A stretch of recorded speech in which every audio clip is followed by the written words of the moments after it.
তরুণদের মূল্যবোধ তৈরি করতে সহযোগিতা করতে পারে এমন ধরনের কন্টেন্টগুলিকে যেন আমরা আমাদের সম্প্রচার মাধ্যমে সামনে আনার চেষ্টা করি। কিন্তু এটা খুবই একটা গুরুত্বপূর্ণ মৌলিক পরামর্শ এবং উনি ভবিষ্যৎ প্রজন্মকে নিয়ে চিন্তা করেন বলেই কিন্তু উনি এ ধরনের পরামর্শ তথ্যমন্ত্রীকে দিয়েছেন। কাজ করতে গিয়ে যে সমস্যাটা হয় সেটা হচ্ছে যে এখনকার গণমাধ্যম জগতের সবচেয়ে বড় সিংহ প্ল্যাটফর্ম হচ্ছে সোশ্যাল মিডিয়া। কিন্তু সোশ্যাল মিডিয়া সরকারের যে অবকাঠামো, এই অবকাঠামোর মধ্যে এটা কাজ করার কিন্তু কোনো বিধান নাই। এবং বলতে পারেন যে আমাদের রাষ্ট্র এটা একটা অ্যানালগ সিস্টেমে দাঁড়িয়ে আছে, অথবা একটা বাটন ফোনের মতো এটা কাজ করে। কিন্তু সমাজ, পৃথিবী, তার চাহিদা তৈরি হয়ে গেছে কিন্তু ডিজিটাল। এমনকি আমাদের ইন্ডিভিজুয়াল প্র্যাকটিস, আমাদের ব্যক্তিগত সংযোগ, আমাদের অর্থনৈতিক কর্মকাণ্ড, পেশাগত কর্মকাণ্ড, ব্যবসা বাণিজ্য, অর্থনীতি প্রায় কিন্তু খুব দ্রুত এটা কিন্তু ডিজিটালাইজড হয়ে যাচ্ছে।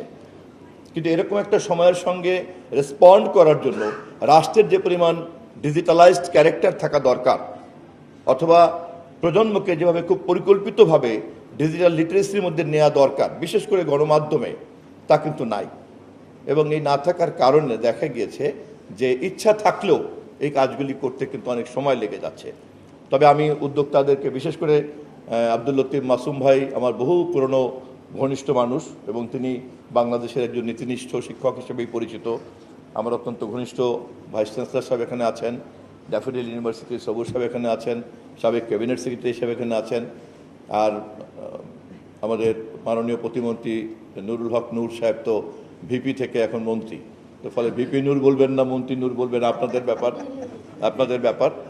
তবে তবে আমাদের এটা খুব ভালো লক্ষণ, সৌভাগ্য, আমি এইটুকু বলবো যে এই ধরনের আলাপ আলোচনা করার মতোই তো পরিবেশ ছিল না।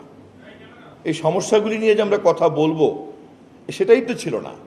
প্রত্যেকটা জায়গাতেই এমন একটা দুর্বৃত্তের সংস্কৃতি তৈরি হয়ে গিয়েছিল যে কোনো ভালো আলোচনা, ভালো সমস্যা নিয়ে যে আক্ষেপ বিনিময় করব, সেই পরিবেশও তো ছিল না। আমি আমার সর্বশেষ বাক্যে আপনাদের উদ্যোক্তাদেরকে বলবো, আপনাদের এই উদ্যোগ বহাল রাখবেন।